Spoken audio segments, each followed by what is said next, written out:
पर नौकरियों में संकट आ गया और बड़े सवाल उठ खड़े हुए हैं। तो क्या आईटी सेक्टर में दिक्कत बढ़ती जा रही है? क्या आईटी सेक्टर में नौकरियों को अब बड़ा खतरा हो चला है? आईटी कंपनियां क्यों छटनी कर रही है? क्योंकि हाल ही में आईटी कंपनी एक्सेंचर की छटनी आखिर क्या संकेत देती है? ये वो सवाल हैं जो कई लोगों के जहन में उठ रहे होंगे। और सिर्फ आईटी ही क्यों, दुनिया में टॉप टेक कंपनियां भी छटनी का शिकार है, वो भी लगातार लोगों को निकाल रही है। ये सब कुछ अपने आप में एक संकट है या फिर किसी बड़े संकट की तरफ कोई इशारा? देश में नौकरी पेशा लोगों का एक बड़ा तबका आईटी और टेक से जुड़े सेक्टर्स में काम करता है। क्या उनकी नौकरी भी अब खतरे में है? तो आइए आज इसी पर करेंगे चर्चा। लेकिन चर्चा शुरू करें उससे पहले नजर डालेंगे कुछ फैक्ट्स पर कि नौकरियों का इस वक्त आखिर हाल क्या है और क्या कुछ हो रहा है आईटी और टेक की दुनिया में। तो देखते हैं। देखिए, ग्लोबल जॉब कट के आंकड़े हैं। एक्सेंचर ने 19,000 लोगों की छटनी का ऐलान किया है। करीब 7 लाख से ज्यादा कर्मचारी हैं इस कंपनी के पास, जिसमें से 3 लाख भारत में हैं। 2023 की बात करें तो 1 लाख से ज्यादा छटनी हो चुकी है। अभी 3 महीने गुजरे हैं इस साल को शुरू हुए, वो भी पूरी तरह से नहीं, और 1 लाख से ज्यादा लोग निकाले जा चुके हैं। 2023 में 334 कंपनियों ने छटनी की कैंची चलाई है। इसके अलावा जो दूसरे आंकड़े हैं, अगर आप 2022 से देखें अभी तक, तो 1.5 लाख लोगों की नौकरी गई है। यानी पिछले साल कुल 60,000 रोजगार गए थे, लेकिन अभी 3 महीने में ही 1 लाख से ज्यादा नौकरियां जा चुकी हैं। 1044 टेक कंपनियों में जॉब कट्स देखने को मिले हैं अक्रॉस द सेक्टर। और दाम भी देख लीजिए आप, गूगल, मेटा, माइक्रोसॉफ्ट, अमेजॉन, ये दुनिया की वो दिग्गज कंपनी है जिनका नाम बड़े फख्र से लिया जाता है, लेकिन इनको लोगों को निकालना पड़ रहा है, जॉब कट्स करने पड़ रहे हैं। तो ये वो नाम है और यही बात चिंता की होती कि आखिर अगर इतने बड़े दिग्गज, और एक्सेंचर कोई छोटी मोटी कंपनी नहीं है जिनमें से 19,000 लोगों की छटनी की बात आई है। तो चलिए एक एनालिसिस करते हैं और देखते हैं कि क्या ये वाकई जॉब पे संकट है, यहां से चीजें सुधरेंगी या और खराब होती चली जाएंगी।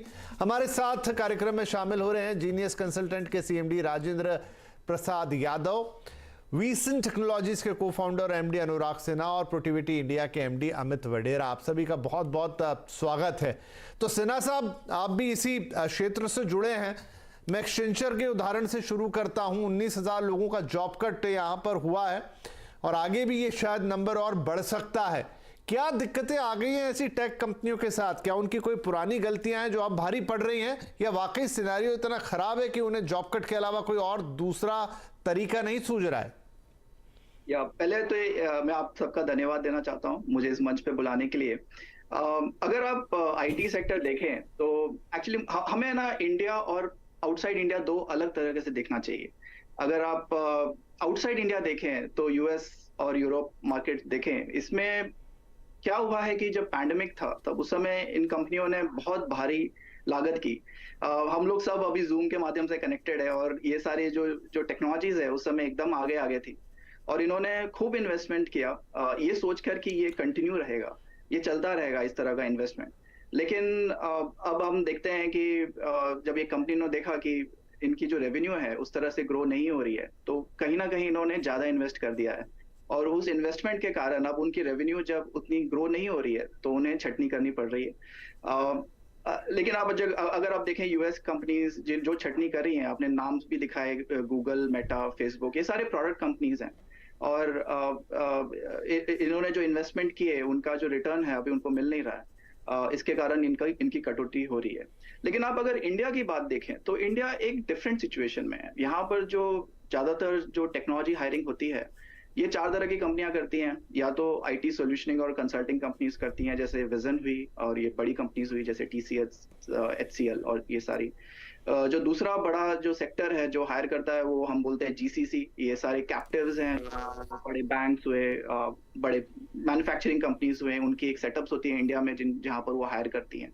तीसरा है जो हमारे प्रोडक्ट कंपनीज हैं, जो स्टार्टअप्स है, जो फंडिंग लेके जो ग्रो होती हैं।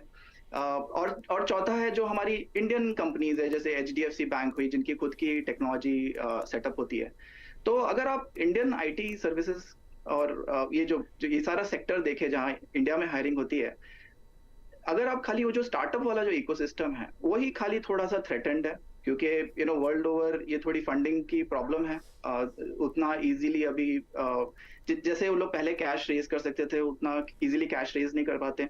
और भले ही वो लोग लॉस मेकिंग है, लेकिन जब तक इनके पास ऑपरेशनल कैश फ्लो है, ये भी सर्वाइव करेंगी। लेकिन इस सेक्टर के अलावा अगर बाकी जो भी देखें, आईटी सर्विसेज देखें, मुझे नहीं लगता कि यहाँ पर बहुत ज्यादा कटौती होगी। हाँ, ग्रोथ स्लो हो सकता है, लेकिन इंडिया में से जो वैल्यू ऐड आता है ग्लोबल टेक्नोलॉजी डिलीवरी में ऐसा वैल्यू और कहीं किसी और लोकेशन में नहीं है। यहाँ का जो लेकिन यहाँ पर थोड़ा मैं एक सवाल और जोड़ना चाहूंगा। एक सिनेरियो आपने ठीक कहा कि एक तो रेस्ट ऑफ द वर्ल्ड है और एक इंडिया है, और इन दोनों सिनेरियो को अलग अलग देखना चाहिए। लेकिन अमित वडेरा, अगर हम एक्सचेंजर का ही उदाहरण लें, 7 लाख लोग हैं और उसमें से 3 लाख की वर्कफोर्स अकेले हिंदुस्तान के अंदर है, तो जो भी 19,000 का फिगर है आगे पीछे जो भी जुड़ेगा, तो उसमें इंडिया पे भी इंपैक्ट आएगा। तो उस तरीके से तो इंडियन आईटी वर्कर्स पे इंपैक्ट बनता हुआ दिखाई देगा। देखिए विपिन जी, अगर आप देखें ये जो 19,000 बोल रहे हैं, अभी उन्होंने कहीं पे भी ये क्लैरिफाई नहीं किया है कि ये किस कंट्री में है और स्प्रेड कैसा है। ऑफ कोर्स इंडिया में 3 लाख हैं, बट अगर ओवरऑल 7 लाख पे देखें तो ये 2-2.5% एम्प्लॉयज होते हैं। और उन्होंने क्लियरली कॉल आउट किया है कि मोर देन 50% लोग ऐसे हैं जो बैक ऑफिस में है और बिलेबल नहीं है, मतलब कस्टमर फेसिंग नहीं है, उसको बेंच स्ट्रेंथ बोलते हैं। आई थिंक यादव जी वही बता रहे थे कि बहुत सी कंपनीज ने लास्ट 2 साल में इन एंटीसिपेशन के बहुत ज्यादा सर्विसेज की जरूरत होगी, उन्होंने ओवर हायर कर लिया था। तो ये बेंच स्ट्रेंथ जो है उन लोगों पे इम्पैक्ट होगा, और बैक ऑफिस सपोर्ट फंक्शन 50% जितना तो वही है, तो उन पे इम्पैक्ट होगा। और अगर हम एट अ ग्लोबल लेवल देखें तो इंडिया का एक्चुअली सिचुएशन पॉजिटिव रहेगा, क्योंकि एक तो कॉस्ट